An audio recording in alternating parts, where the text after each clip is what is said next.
Hello and welcome to the T-Force LCS Rundown episode 44. This is your host, Mott Ganorum. I hate that song, I'm sorry. This is going to be a great season. This is your host, Mott Ganorum. This week we're talking about the European LCS for 2015. So much information came out, about this week, and about lots of different things. Things like just so much craziness. My audio is looping back into my ear, and this absolutely sucks. I'm joined this week by some familiar faces, some unfamiliar faces. We got some people. We got Optimus Tom this week. Yeah, I'm back to a sport where the referees can't fuck me over. We have Dan Asaifa Dracos. Yeah, I'm back to a sport where the Cowboys. Well, never mind. I was gonna make a Cowboys joke and burn on your Cowboys, but I'm good. I'm gonna resist the temptation. Yeah, pack it in. I think the Patriots might have played. I'm not sure. Okay. I know the Giants always suck. That's the one thing. There's a couple things that are true in football. Cowboys get screwed by refs, and the Giants always suck. Unless they're playing the Patriots. But speaking of playing the Patriots, we are live. It is Sunday night, shortly after 9 p.m. We're on twitch.tv/TForcePodcast. You can also find us on iTunes, Stitcher, and the like. A couple things new to the show, just reminders. We do have a voicemail call line now. It's 978-378-0257. Shout out to the caller who called in from Leominster. Notice that we're on the same area code. That's cool. We're up in Amesbury, or at least I am, so you can check us out there. We're also on... It's an invite to dinner, by the way. It is, pretty much. Come to my house.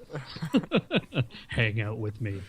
We're on Reddit. We're on reddit.com/r/TForce Network. You can find lots of info about the show. All of the hosts are pretty active there, myself included. And if you have any general league questions, you can ask them there. People will answer them, hop on. We also post a lot of stuff for the show, questions and different things that we have going on, so be sure to check that out.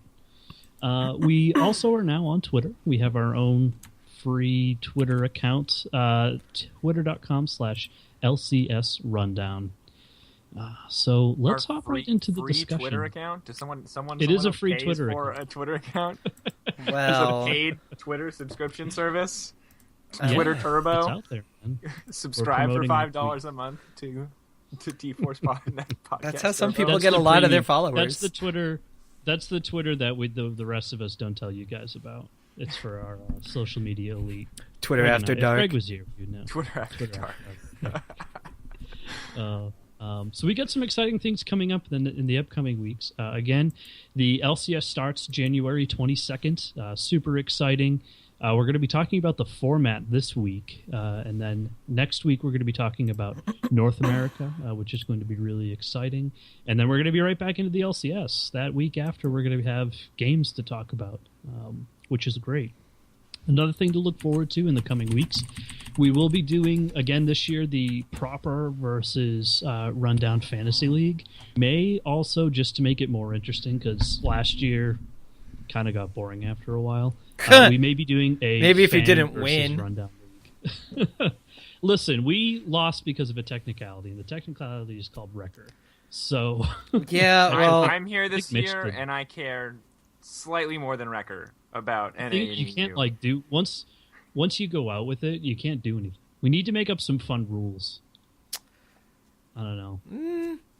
I mean, maybe. I mean, it kind of came down to the wire too.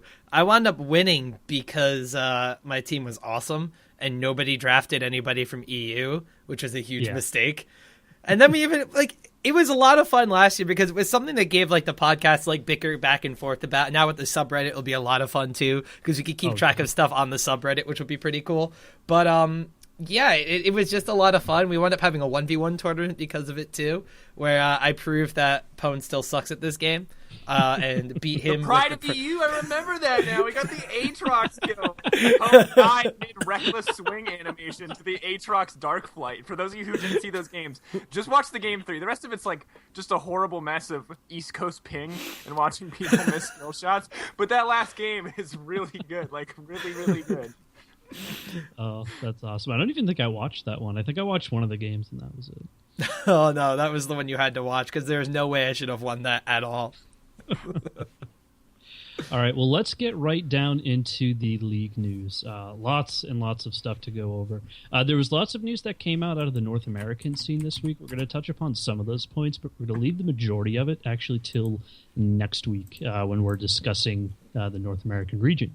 So let's just hop right down the line. So Riot's adding China and Korea streaming to LOLesports.com. I'll start with this one. So Korea streaming is cool. As long as they don't really change into the OGN broadcasting thing, I will be totally okay. I, for one, paid the $8 a month for an OGN subscription just because it's really important to have access to those VODs, and Monte Cristo and Doa's casting is worth paying $8 a month to rewatch those in English. I'll say you can watch the Korean VODs for free, or you used to be able to, so it wasn't ideal, but you could do it. So if you do any kind of analysis, like that was something that you pretty much had to pay for. So it's great for anyone who wants to get into like analysis that these VODs are now free, and I think it makes the whole Korean scene as a whole a lot more accessible just because so many people can't watch the games as they're streamed, and one restream isn't really enough to watch, because like if you're not watching the games at like 2 a.m. here where they come on, you have to be watching them at like 8 or 9 a.m. when they get restreamed, and it's just doesn't really work for most people. So it's good that those VODs are available. As long as they keep the OGN production quality, I'll be really happy with it. And then China's a whole different thing. There's no one on Riot who really knows a huge amount about China and the Riot staff right now, so I'm just concerned that it won't have the same level of quality that OGN does, which is what I'd really like to see. I am really excited that the China stuff gets to be kind of handled by Riot, because one of the worst things about China was finding where all the games were being played. There was never really a central hub where you could go. You had to navigate through. Maybe there were like some English restreams that were going on. Maybe there was like a Chinese website. If you had the esports calendar app, that fortunately that website has gone the way of the dodo bird, but the app still actually works. It had like a couple things where you could find Chinese restreams. You had to download like files and players. It was a little bit of a hassle, but the biggest thing is now, like, it just kind of feels like a spectator sport, like going in the right direction. Like, to make the analogy, if you want to watch baseball, football, hockey, you look at your CBS, your NBC, and your Fox. That's all on those same channels, like maybe ESPN and stuff like that too. But just having the central hub of all of the major leagues being put on Riot Games channel, it's just easy access for everybody to kind of wind up watching it. And I'm really excited that the Chinese broadcast specifically is being taken over, because while we did have some experts on the China scene that were doing English restreams, it wasn't necessarily every single game possible or every single game that was played throughout the entire season. A lot of people didn't start catching on to it until, towards the playoffs and right before Worlds. Now, the best thing is we have people that don't have to wake up in the middle of the night to do it, because I'm really, really, really hoping that the old throwback duo of, we had Pastry Time and Papa Smithy, for anybody who doesn't know, those guys, they're Australian League of Legends casters that were doing the Chinese scene from Australia even before the English rebroadcast streams were coming on. So I'm really hoping that some of those guys in the Australia area and the Riot Australia office really take that over, because that would be awesome to see. Like, there's actually some background in the Chinese scene there. Dan, I want to comment on your point. When you said that you were paying for the OGN stream, now that everything's going to be through Riot's Twitch channel, do you really think there's going to be a need for OGN to be collecting money for that? Do you see them getting kind of a drop-off because of that? I don't know how this agreement worked out. I don't know if Riot took this and said, like, this is our product, we can do what we want with it, or if they're now going to compensate OGN for the lack of income that they got in this case. I don't know how it's going to work out. Like, I don't know the financial specifics, but I know that, like, as a whole, the only thing that I've seen is it's nearly identical, exactly the same, except that OGN does me this great favor of highlighting and separating each game. So that's the only comment I have so far that's like changed. And as long as they're getting the same amount of money, I'm really hoping that OGN is still able to produce the same quality. Because I assume that they worked out some sort of deal where they are getting compensated for this English stream. I cannot imagine them not being compensated, because that would be a huge loss on Korea's end. Because I don't know how many people subscribe to OGN, but I guarantee like it's a pretty significant amount of money. And, you know, with an $8 subscription, 4 of that is going to OGN. So that's pretty big. Yeah. I definitely think this is going to increase their viewership, because I feel like there are a lot of people, not for the fact that, oh, I don't want to watch a low-quality stream. I don't think as many people care about that. I think it's more over just knowing, like the point Tom made, knowing where these games are, when they're going to be, and then having a single place where it's curated to go and watch them historically. I think that's just going to be clutch. And I think the thing about China for me is that, like, one thing a lot of people don't realize is, so the LPL-EN crew did most of the English broadcasting in China, and they did a pretty good job. You really had to be on top of watching their game.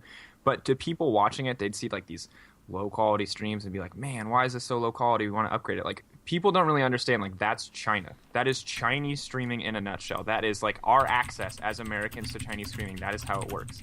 Like, the whole setup for Chinese streaming is kind of like messed up, and Chinese tournaments, as far as they're organized, rarely start on time and consistently. So a lot of people are like upset with that aspect, and I'm really hoping Riot can change that, but I don't know how much impact they're going to be able to have. Like, I know they're going to be able to do high quality streams, right? I know that for sure, but like the most recent tournament, like Demacia Cup finals, like started really late. Like, I was watching some games the other day, King, I can't remember, playing someone, and like the game took like 3 hours to get started. Like, they went over like from the start time and did their Street Fighter tournament, or the finals for Street Fighter, either a rebroadcast. I don't speak Chinese, so I'm not sure. Like, either a rebroadcast of their Street Fighter tournament or the whole Street Fighter tournament again before they started their LoL games. And like, I'm sure that's communicated somewhere, but for me, like, given this time to watch these games, like, I have no idea what's going on. I'm like, okay, well, I guess I'll go to bed, because I came here for LoL, and this is definitely Street Fighter.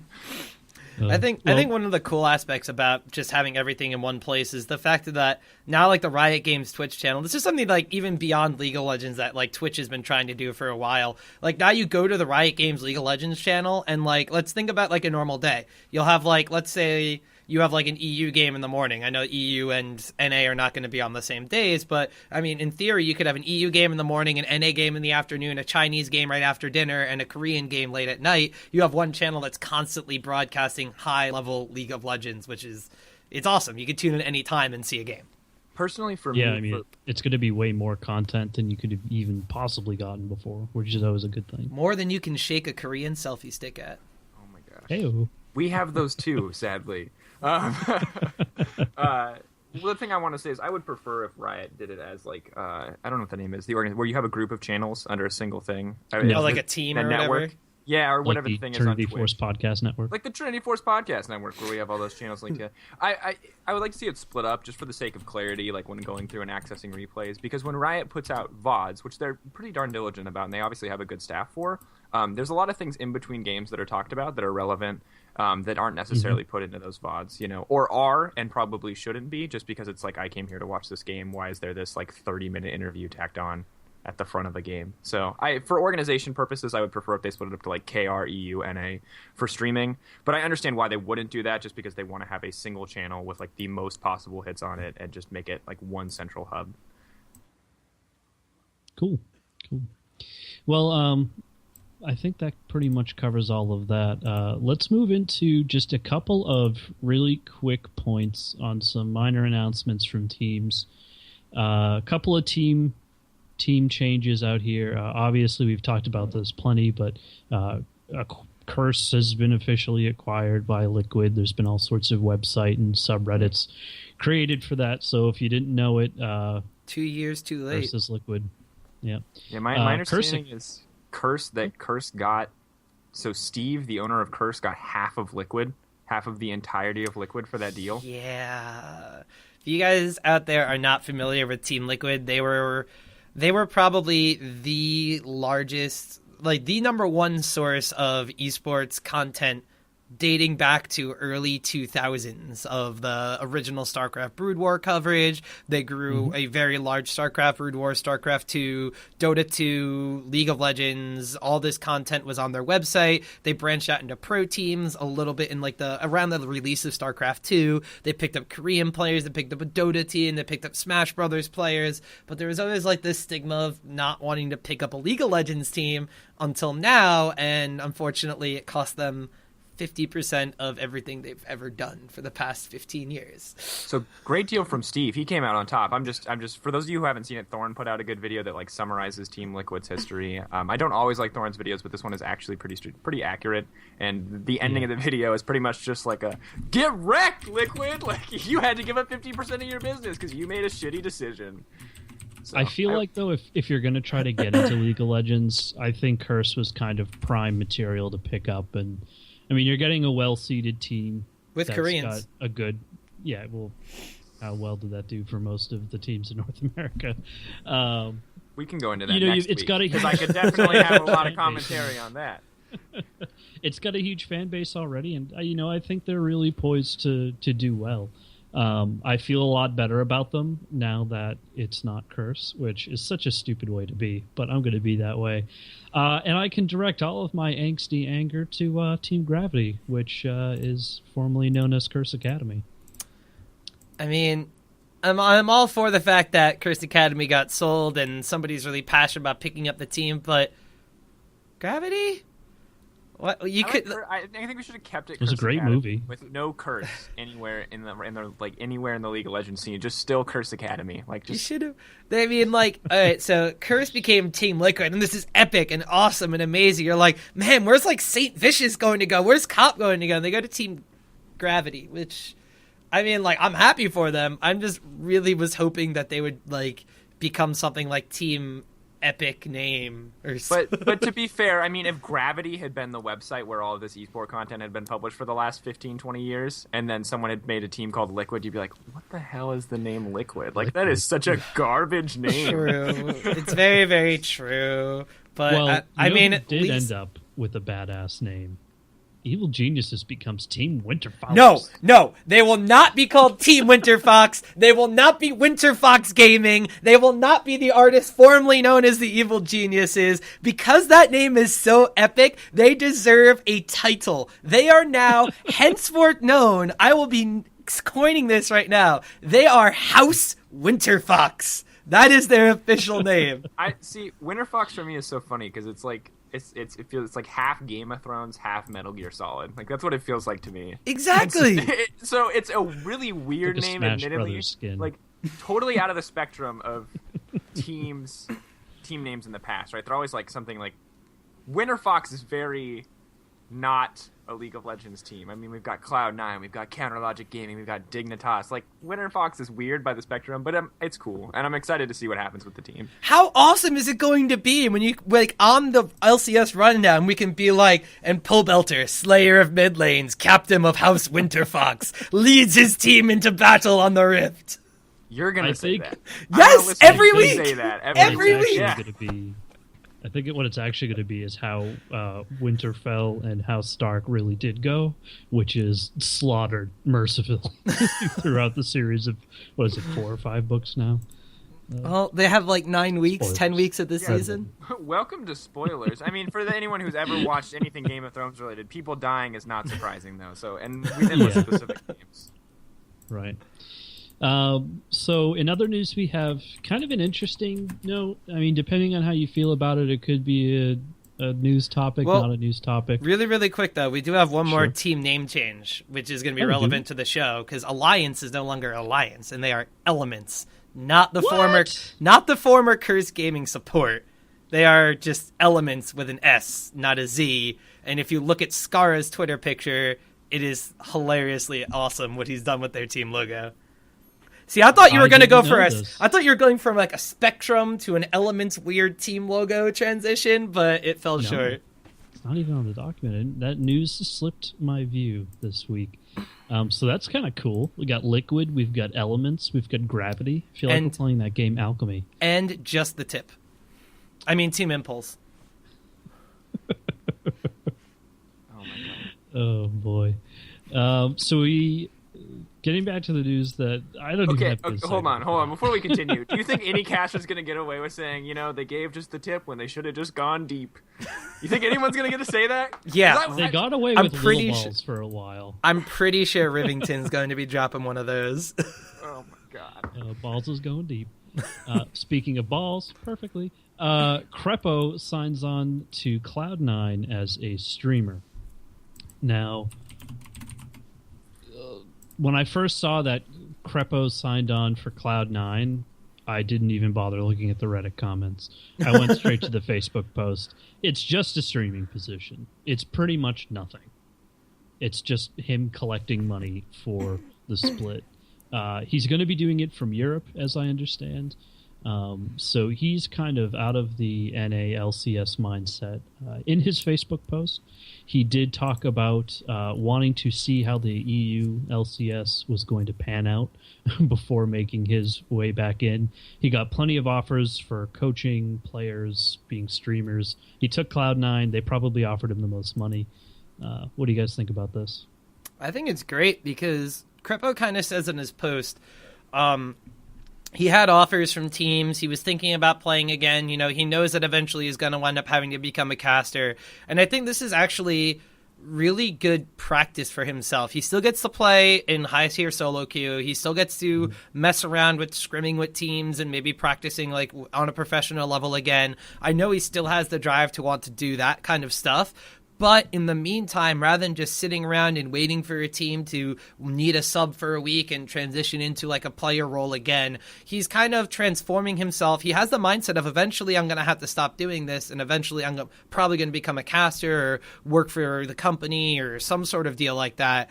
But by doing this, becoming a streamer, not only is he interacting with his viewers, not only is he providing commentary on a certain level, but he's been releasing like a series of YouTube videos. And so he's going on from like I know exactly what's going on. Now I'm kind of learning how to describe it. And he's turning into more of like the informative side of like he's going from like being like John Madden to being like John Madden as a commentator. Like he's done the playing, he's done some coaching, and now he's in the transitional phase of the informative person that the LCS casters do a great job of providing content every single week of the series. Deficio's done like a really good job of going from a player to a commentator, and Crepo's kind of taking like this part of his career right now. It looks like it's like the perfect transition. He could jump back into the fray at any time because he's still playing ridiculously well, but he's kind of setting himself up for the fact that he could take a commentator job. So there's no chance for like a Crepo MOBA 2014 game coming out soon? I don't know about that. I mean, to me, it sounds like he had plenty of offers.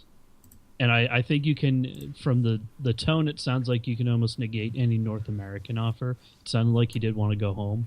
Mm-hmm. It just sounds like he didn't get the right offer. And by right offer, I'm thinking maybe Alliance didn't give him an offer that worked. Which is a good choice, for the record. I 100% You don't agree like Crepo? No, actually, I don't. I don't like Crepo. In fact, I'm glad Greg's not here to yell at me for not liking Crepo. Hence why our pizza has no mushrooms, in case people were wondering. Yeah, what that random fill-in is. Crepo's good. Crepo is an LCS level support, but he just doesn't really compare to the current Alliance lineup. Like, he left that lineup and that team got so much better. You know, I don't know why you would bring him back. And I think that he's not the only one that left the lineup. Well, yeah, fair. But he's part of the Snoopy, I'd prefer to see him as honestly, I'm not even a big fan of his casting, but he is very knowledgeable about the game, you're right, and I think that if he works on it a little bit, he could be an excellent color caster. I think that his style just doesn't work with me, but I can see why people enjoy it, and I think that Riot would be smart to pick him up. I think that's inevitably what's going to happen. If nothing crazy happens with rosters in Europe after the split, I think he's just going to eventually get a job, especially with the vacancies in the EU. I could see him being an EU caster full time. But, the time is getting away from us today. Let's transition into our big piece of news for this week. So we have the new format for the LCS, and this is very, very different from what we had in the past. I'm going to try to do my best to give a very brief rundown of this. An LCS rundown? An LCS rundown of this. And then we'll just go into each point of it individually. So we're going up to 10 matches per week in a total of 9 weeks. For those of you who are well-versed in your LCS knowledge, that is 2 weeks less. There was previously 11. They're getting rid of Super Weeks. Each team is going to play each other twice as opposed to the previous 4 times. Some differences in how teams are relegated and how teams qualify for future playoffs and tournaments.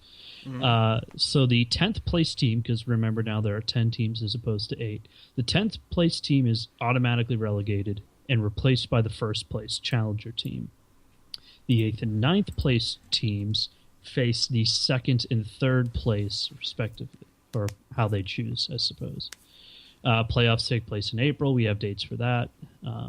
And the big difference, the big knocker, is that we're running off what they call championship points. Like now. Season 2. So, really, was that how that was in Season 2? Season 2, every major event was assigned a certain number of circuit points. This included things like IEM, MLG, IPL, and teams that were able to go or qualify for these events. Most of them were open qualifiers that everybody could participate in, which made it kind of work. But this is how the teams basically qualified for the regionals of Season 2. We had the notorious TSM and CLG backing out of the last MLG event of the year because they were locked in already for the regionals and didn't want to reveal their strategies. And then since Curse and Dignitas were able to take the top 2 spots, they had the infamous ARAM, which got their circuit points taken away. And that, of course, prompted the infamous team formerly known as XDG against team now known as Cloud9, which kept Cloud9 out of the regional championships in Season 2. A lot of stuff happened in Season 2. A lot of it was infamous. A lot of it was infamous. Yeah, it was a mess. But long story short, they did it this way because there was no LCS. And so this was the only way to decide who the best team in North America was that each tournament you attended would give you a certain number of points. Right. Or each tournament you won it, or placed in, rather. How it's going to work this year is the first place winner of the summer split automatically qualifies for Worlds. The team that gains the most points from the 2 splits combined will also qualify. And then the 3rd spot is filled up by a really kind of weird regional qualifier. And we'll get into the details of that when we hit that point in the discussion, but let's go right back up to the top. Thoughts on this system, other than loving it, because I assume you guys love it. Other than loving it? 10th place is the only thing that people don't love, I think. It's the universal thing. I love that. Get the fuck out. I like it. Lose, you're gone. I like it, but I also don't like it. I like it that we're no longer going to have end of the year Copenhagen Wolves versus Gambit. This tiebreaker doesn't matter, but we have to have a tiebreaker match because it determines who picks what seed. But I dislike it because in a perfect world of LCS, it could potentially be that the bottom 3 teams in the LCS just so happen to be just shy of or about at 500. Like, the records could potentially work out that way. So you could wind up having a team that has done very well throughout the entire season instantly be relegated for a team in Challenger that may be slightly worse. That is the one downside to it, but I don't necessarily think so. I think it's really just going to promote more competition on the bottom side of the LCS. Yeah. Well, the thing is I think it's sad that we've set ourselves up in a way that we're like, oh, thank God, now these shitters on the bottom of the NA LCS ladders have a reason to actually try to win games instead of just doing stupid things. Like, I agree that in a perfect competitive system, or where we have, let's be honest, enough talent and enough strength in our rosters that we can have 10 competitive teams in LCS, like, this would be a horrible system and at the 10th place relegation. But as long as it does what it's supposed to, and as long as we don't see those situations where it's like, wow, that 10th place team was actually way better than this challenger team, I can't believe they're getting relegated. Like, it's ridiculous to me. Well, sorry, I have a cold. It's a bad example, friend. But I mean, you know, like, why don't they just get a chance to play to get back in? Like, I don't understand why. Because they had their chance all season not to lose. And they failed. Like, I'm thinking of and they failed against Europe. LCS quality teams, and now they don't even get to play against challenger quality teams that they may be better than. So it's a little flawed in my view.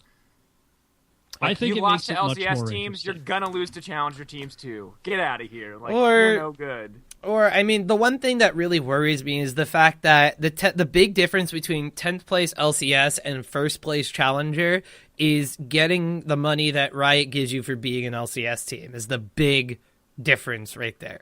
You have the option to like compete in worldwide tournaments without LCS restrictions. Awesome. Oh wait, there's no more MLG and IPL, so that's not necessarily that appealing. You're going to have to play in tournaments for your livelihood. And the fact of the matter is, we have a lot of awesome sponsors being injected throughout the Challenger Series, but if those sponsors stick around after their team loses in the first Challenger Series, or are they going to re-sponsor a team that just got knocked out of the LCS and drop another Challenger team? Are they going to chance it? There's a lot of big questions like that, but pertaining to the actual just LCS format, I think it's a big improvement from before.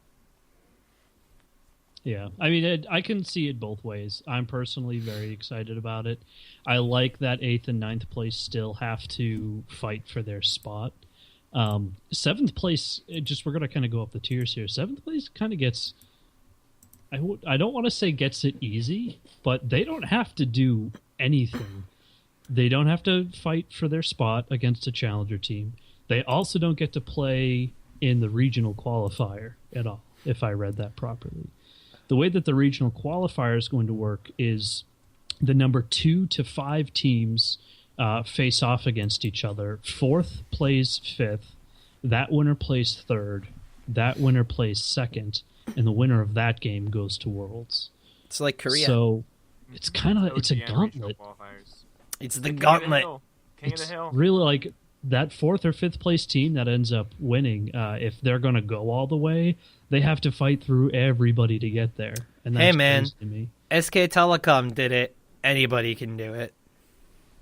Yeah. What? All right, rephrase. Okay. Night Blues team did it in Omen. Yeah. Anybody can do it. No, Night Blues team did it in Omen and Counter. That's much better. The best team in the world did it, guys. Anybody can do it.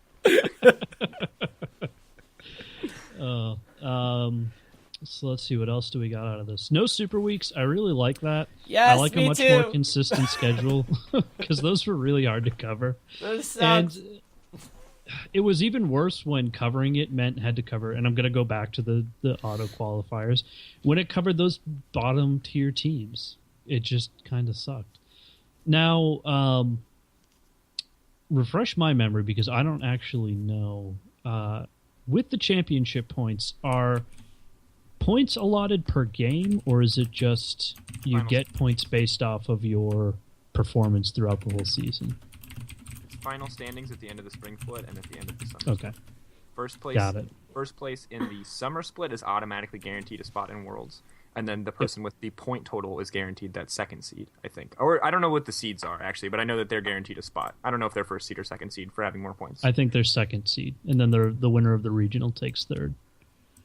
I believe that's how it goes. It goes by just the pure circuit points. Yeah, I'm kind of looking at the announcement right now. Which is cool. I think an argument could be made that the person with more points should get the first seed, but at the same time, it's so often that we see like a team do crazy well in spring split and then just be awful in summer split, or just nowhere near as good. Well, that's the big thing is too, with the auto qualification in the summer split.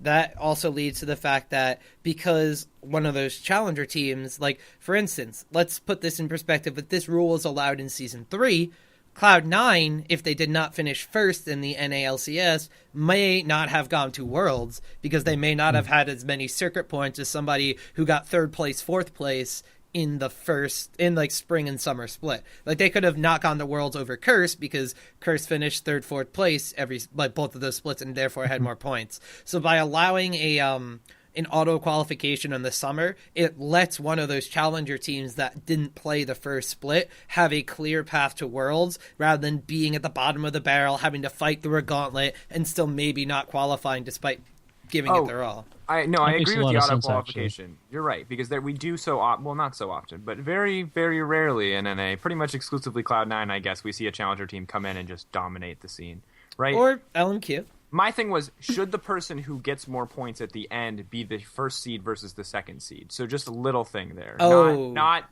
that the first place auto qualification was the issue. I'm just curious as to like how they should be seeded, but I don't know if that's actually been revealed or not. I don't know how I don't think it has been either. And that with the auto qualification, I guess that gets a little bit tricky too. Because then you have like 2 teams that have the highest points and an auto qualification seed. Like, who gets what seed? I don't know, I guess they'll iron it out. We'll find out. It might be in the announcement too, and we just didn't see it. That's fair. I'm wondering if it's going to get kind of boring towards the ends for those games, because if you think about the summer split, if the two teams playing for the auto qualifier, if one of those teams already has the point, what does it matter? It means that they don't have I guess it's auto qualify, seed, but yeah, that would be it. To me, that's not as much to play for as, Well, going. I mean, looking at the Worlds format this year, if you were the number one seed in a region, you wound up being placed in a bracket with teams that were not other number one seeds. Mm-hmm. So that could be something really good to play for. That means really important. You didn't have to play against Samsung White. You didn't have to play against everybody else that was number one. Right. And on the topic of Worlds, they did kind of tease at the end of the article, which can be found on lolesports.com, that there's more information coming about international stuff. I'm assuming that means the All-Stars and 2015 Worlds. So just hope formats, information about how that's going to all go down, all that stuff is coming down the line. More international tournaments, please. I don't know how you'd fit it in. I guess something has to fill the void that the expansion tournament took.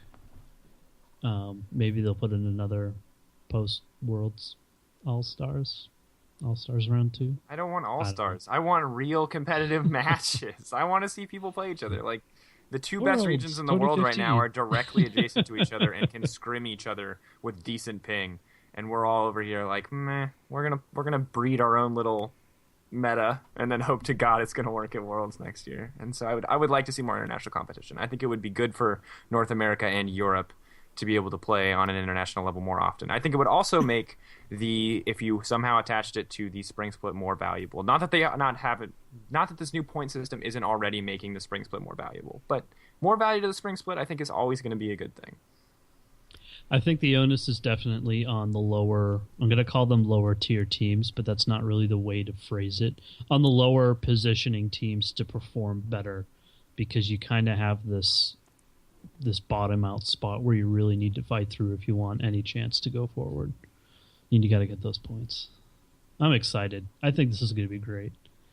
There's more news to talk about, but we're running really short on time, and we have an entire European scene to discuss as per the theme of this episode with 20 minutes remaining. Happens all the time. Let's do it. Speed run.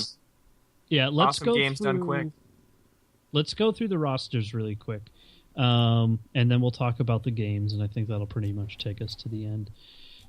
So let's start with Alliance. Reckless being picked up. Thoughts? We've talked about it before a little bit. He's good. Reckless.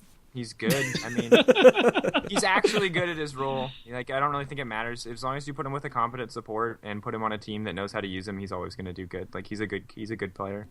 I don't know how his performance is going to be on Alliance, but I think that it's only going to get better as he gets more experience on the team. And as long as they position team fights and peel for him, he can carry the team. If that's how they want to play their team style, I don't know. They definitely have a tendency to split their focus and not rely on a hyper carry.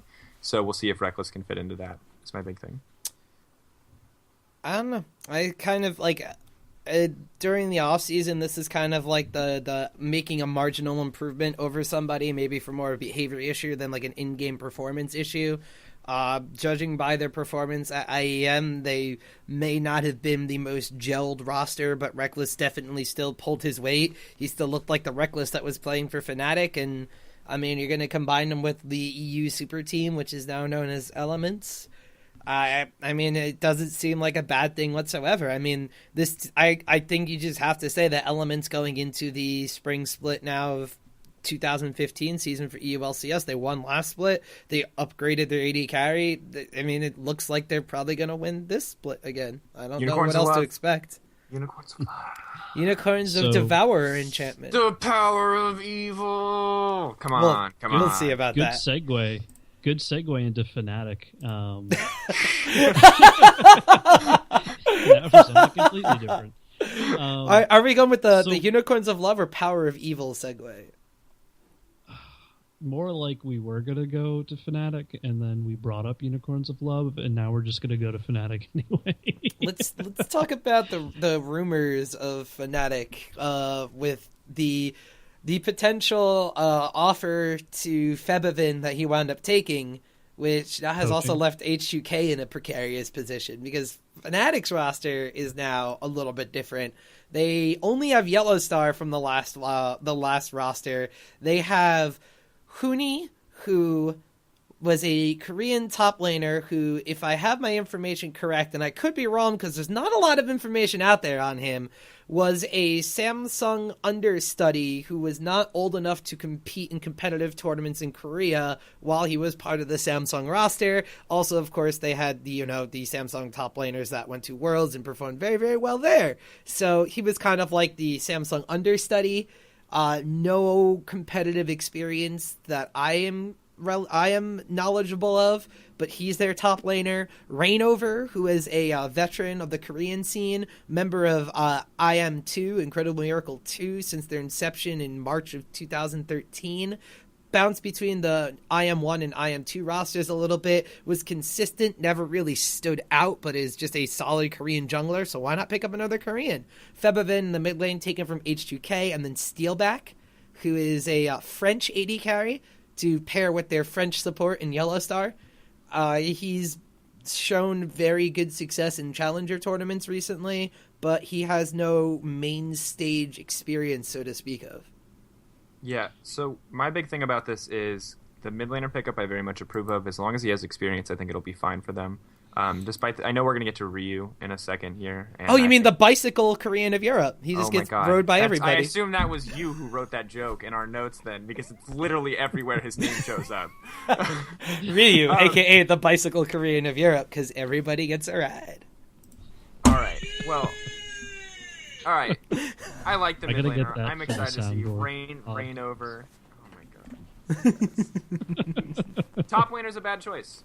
Top laning is one of the most intense, most difficult roles to play. It requires a lot of intelligence in how you play the role, and it requires a lot of communication with your team. If you want to pick up a mid laner with experience, great, go for it. If you want to pick up an AD carry with experience from Korea, great, go for it. Those two roles, like mid lane, if they know how to play mid lane, they're going to be smart about their rotations. AD carry, as long as they follow who they need to follow and do damage in a team fight and have those good mechanics, they're going to do well. But top lane is really complex. Same with jungle, right? Like, I think jungle is really complicated, but since you're picking up someone with experience, sorry, not the mid lane pick, the jungle pick, since you're picking someone with experience, it'll work out just fine. But picking someone without experience in the top lane, it's like really greedy. We saw what happened with Seraph, who had very limited experience. He clearly didn't know how to play the top lane role very well. And fun fact, if he can't speak as much, of whatever language your team is speaking, French, English, he's going to have a really hard time learning how to play a role, no matter what your coach can teach. Mm-hmm. Yeah. I mean, this is pretty devastating to Fnatic fans. I mean, you had a team that just consistently won every split, with the exception of the last one, time and time again. And even in the last one, they weren't looking horrid. There was just a team out there that was just a little bit better.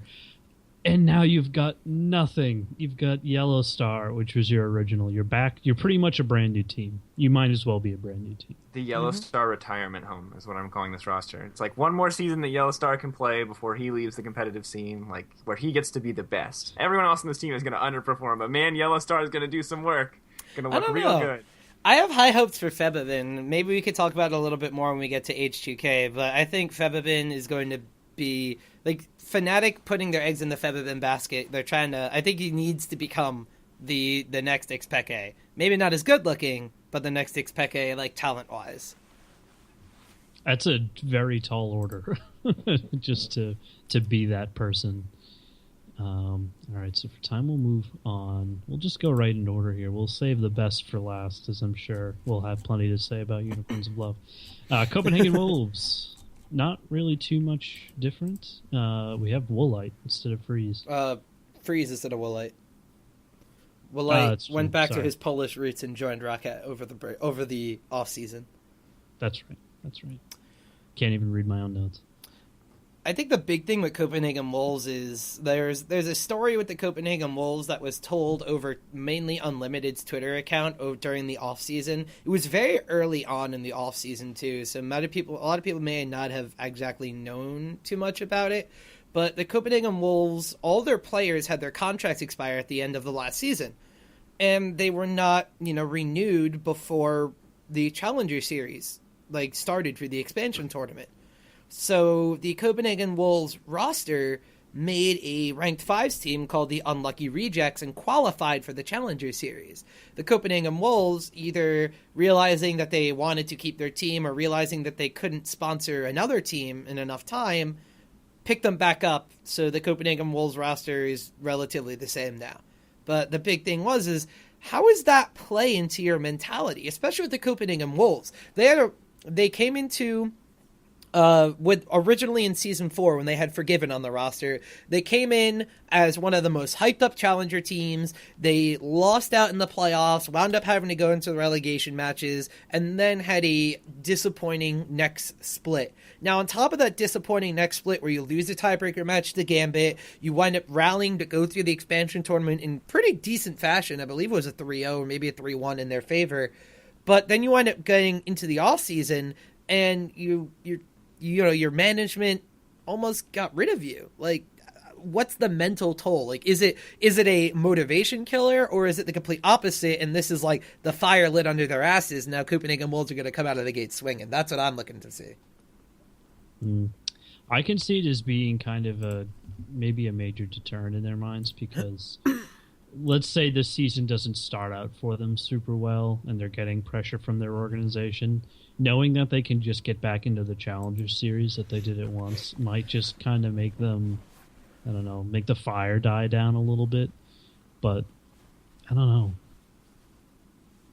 It'll be interesting to see, to say the least.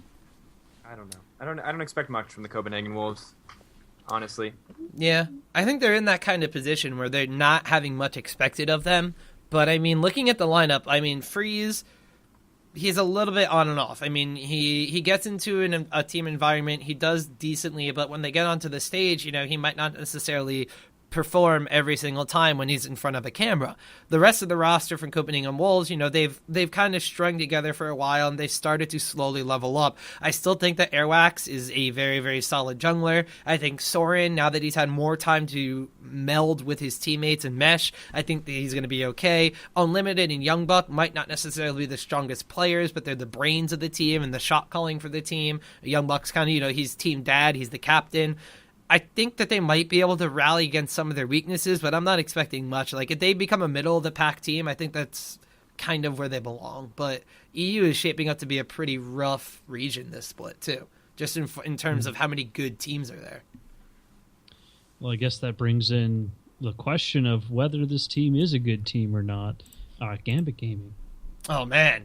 You mean, Is it going to be Moscow 5, or is it going to be Gambit Gaming? XDG. We saw we saw Moscow 5 in IEM. They were great. But the big question on everybody's mind... Hold on. They weren't great. They won IEM. Let's be clear here. Those were horrible. Those were challenger-level games of League of Legends.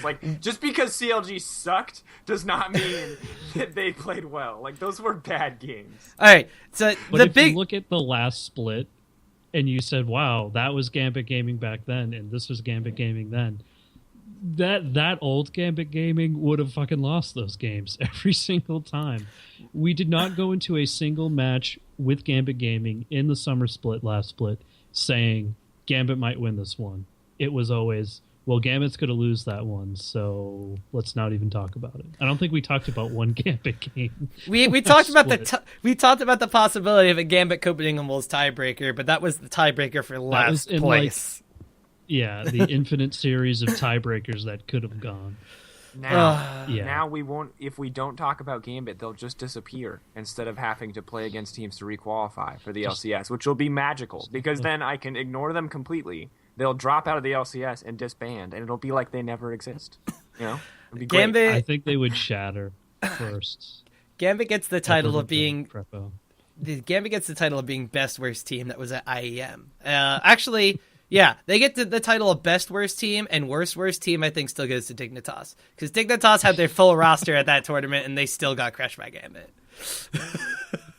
I'm sorry, Dignitas fans. I'm sorry, players on Dignitas team. That was so heartbreaking. Yeah, it was not a very good tournament as far as I think. Like, I would rather see mid-season tournaments than preseason tournaments, because preseason tournaments is like, let's test our roster, let's see if these players will work. Like, why not? We don't have anything to lose. We have an LCS spot. But if we see those like between spring and summer, then they have their roster. Like, yeah, they might test something, but at least some of these players have played together before.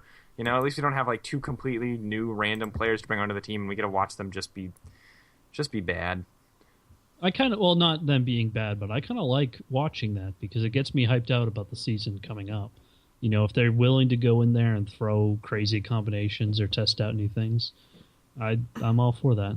I mean, that's what we had the OGN preseason for, and the OGN preseason was exciting. Yeah.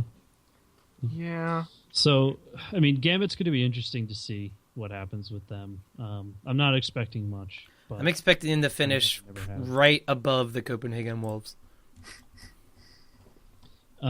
So, Giants. So this season is stacked for mid lane talent, I will say that. We've got it's Europe! Scripter. That's what it does! I know, right? We've got the Scripter, right? Everybody likes to refer to him for landing Zera skill shots as a Scripter. Maybe the other team just isn't very good at dodging, you know? Like, so, well, I don't think he's scripting. We'll obviously see when the games start, though, if he suddenly starts missing every single one of his Zera skill shots, or if he never picks it ever again. But regardless, he's in, and I think that it's an interesting team. Their road to get to qualify wasn't exactly easy, and I don't really know too much about the team as a whole, but from what I saw when they did qualify, like, it's a pretty solid roster, and I don't think it will probably not be a top 3 team, but it'll definitely be like a middle team. Like, I could see like 4th, 5th, 6th maybe, depending on how they perform once they get into the LCS. Yeah, it's really going to be, how does like the lights and the stage pressure really get to a lot of these players? Because this is the first time a lot of them are going to be in a high pressure situation. I may be incorrect in this information, but I don't believe they participated in the first 2 Challenger Series either, whether during the summer, during the spring. I don't think they were even part of the qualifiers of that. They were made relatively recent between Worlds and the expansion tournament, and they wound up qualifying for the expansion tournament at IM Cologne. They wound up... The expansion tournament was a mess of 3-0s. They wound up 3-0ing all their competition, but also being 3-0'd by H2K, who looked like the best challenger team there, finally, on a LAN tournament. But I think Giants brings with them like the Unicorns of Love factor. Like, everybody's hyped up about these relatively unknown challenger players that have made a team, are doing really well, and have gotten into the LCS, and now we're going to see what they could do. We should vote for them into an IEM tournament and see them lose to Cloud9 horribly. Okay. You know what? Screw the Giants. Let's talk about Unicorns of Love, because we're running out of time, and whatever. You said what you wanted to say and threw in your little jab there. So let's jump to them before we do H2K and the teams that we already know a bunch about. But, okay, so Unicorns of Love did really good. Admittedly, like, the TSM pre-season, like, you can't take that too seriously. And to be fair, like, people are like, oh, the TF, it's so much tech. It's so, I mean, that is a cheese pick. If you're using something as a flex pick that is not a standard flex pick, it's a cheese. And it's bad on TSM not to react well to that. Like, and that's classic TSM. They go in with a plan, and if that plan doesn't work, they lose the game. So, like, it just happened. Like, if they had done that against Cloud9, Cloud9 would have been like, Medias, go kill that guy in the jungle. It's TF. And he'd be like, yeah, okay, deal. Free win. You know, but, like, TSM's like, we had this plan for level 1, and now it doesn't work anymore, and the game is over. What do we do? And they killed Bjergsen with it, too. So that's like, that's all of TSM. That's the nail in the coffin.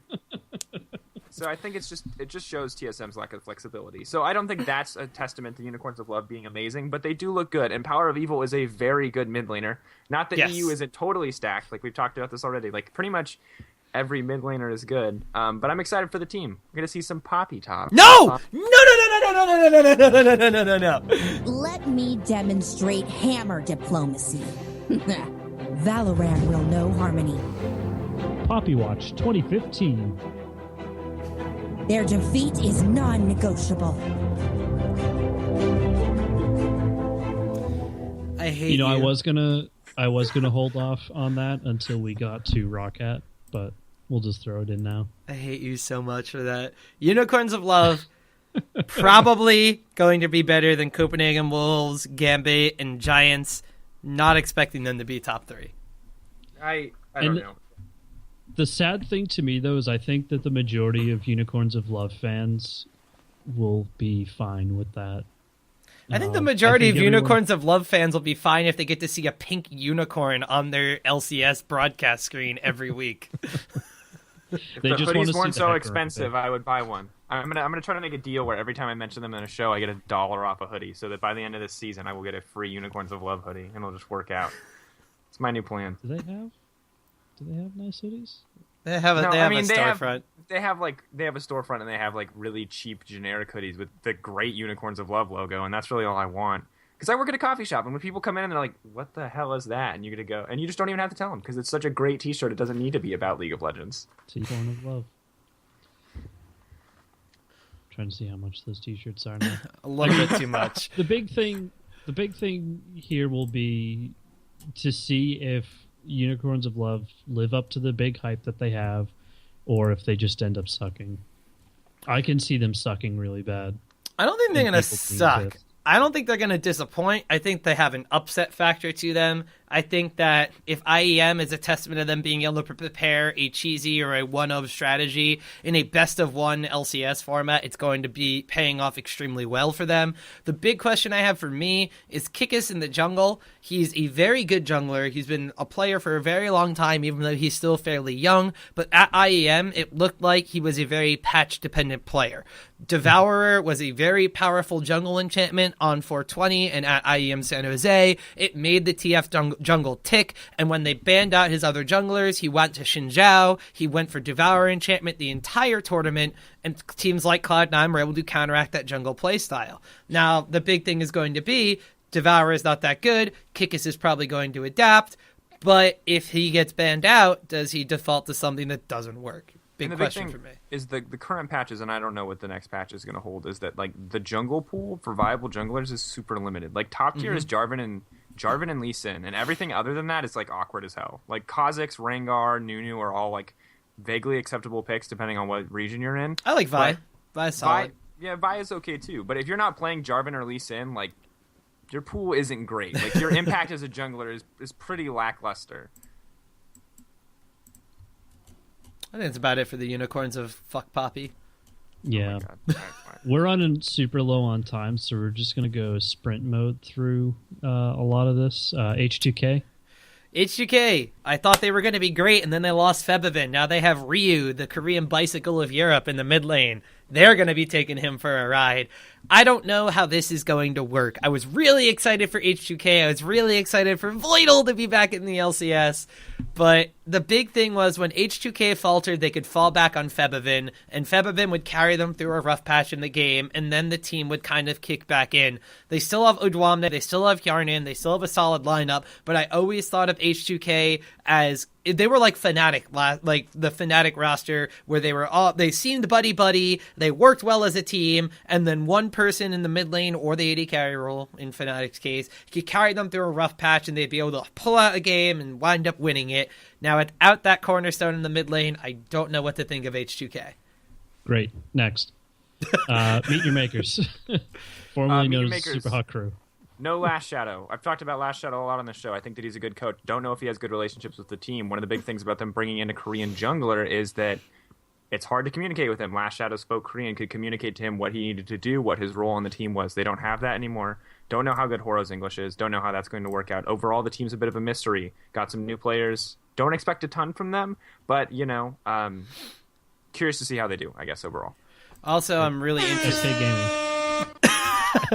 SK Gaming. The new transition noise. SK Gaming. I like SK Gaming. I think that they are going to continue to do just as well as they were last split, which was a top 3 team. They qualified for Worlds as long as they can keep their attitudes in check. What the Fox was really hyped up in the Challenger Series, and Jesus was really mediocre in the LCS. So I think this can only really be an improvement because it makes them a little less Freddy-centric. Same thing with Forgiven. He's known to sit there and farm. He knew to die a lot, but that was because he was on Copenhagen Wolves, where he was kind of the backbone for the late game process of that team. We saw it happen to Copenhagen Wolves when they lost an AD carry that could go into the late game like that. But with Forgiven, Freddy, and What the Fox on SK Gaming, I think that they can only really go up because now they have a multi-pronged assault and are way more aggressive, at least. Or not necessarily aggressive, but way better off in the laning phase than compared to last year's roster. All right, let's hope they stay not racist. Next, Rawcat. Awesome. Next. Bad. Next. Awesome. Whoa!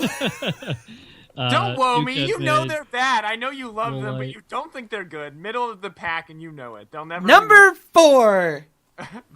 Okay, they can be the new curse. Mock can hate them, and the rest of us will remain No, I uninterested. like It's that. fall in love. All right. We have to talk about who is on there now because Overpow's in the top lane. We saw that at IEM. Yanko's still kicking ass in the jungle. Best jungler EU. No more Ryu. He's been, unfortunately, his tires went flat and went over to H2K. Nuke Duck, nearly fresh off his ban.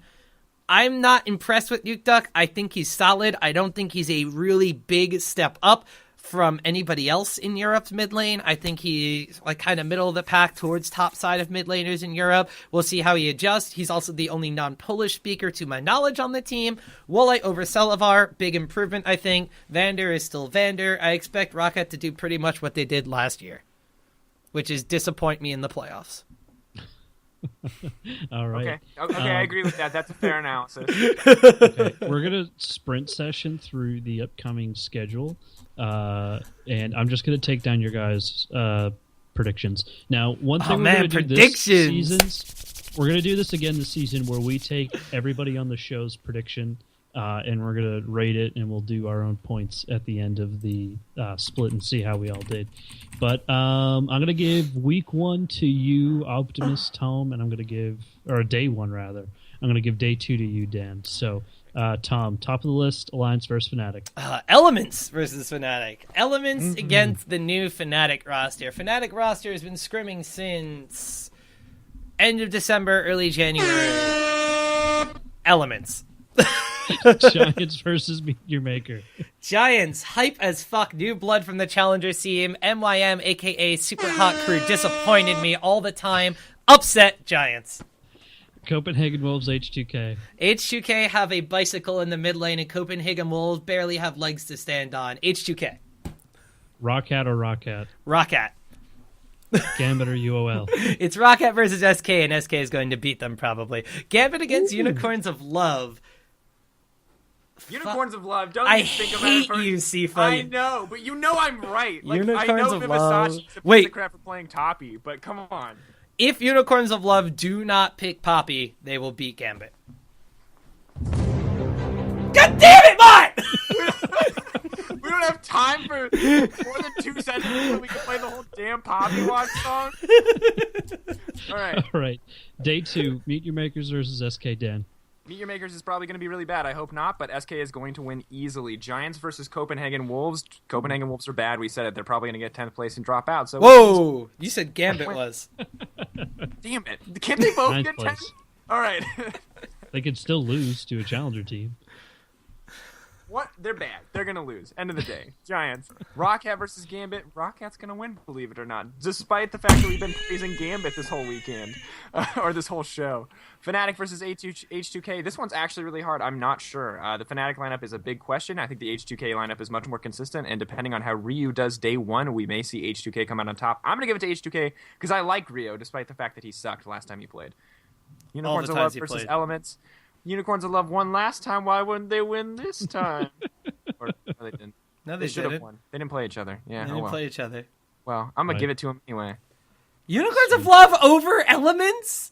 Like, Elements is the better lineup 100%, but my love for Unicorns of Love is blinding. Come on, I even voted for SK over Rocket! Okay, I'll vote for Elements then, so we give the viewers accurate, semi-accurate predictions here. All right, See, Elements you guys is need to most watch like- what you say now, because I could just pull these audio clips after, and we're just going to play the My Love for Unicorns of Love is Blinding. All Never gonna split regret saying long. that. That is 100% true. In this moment, my love for Unicorns of Love is blinding. Oh boy. See, now we have a much less awkward sign off because I can just end it when I want to end it. When the song comes on, that's it. We're wrapping it up. This has been the T-Force LCS rundown covering the European upcoming split for the spring. That starts January 22nd. Do not forget, Europe, I believe, starts first, if I'm not mistaken. So all of the schedules are up on lolesports.com. Be sure to check out the stuff from China. Join us next week for discussion on North America. Feel free to send in your questions, comments to our email, our subreddit. Hit us up on Twitter. And then you got our new phone number, 978-378-0.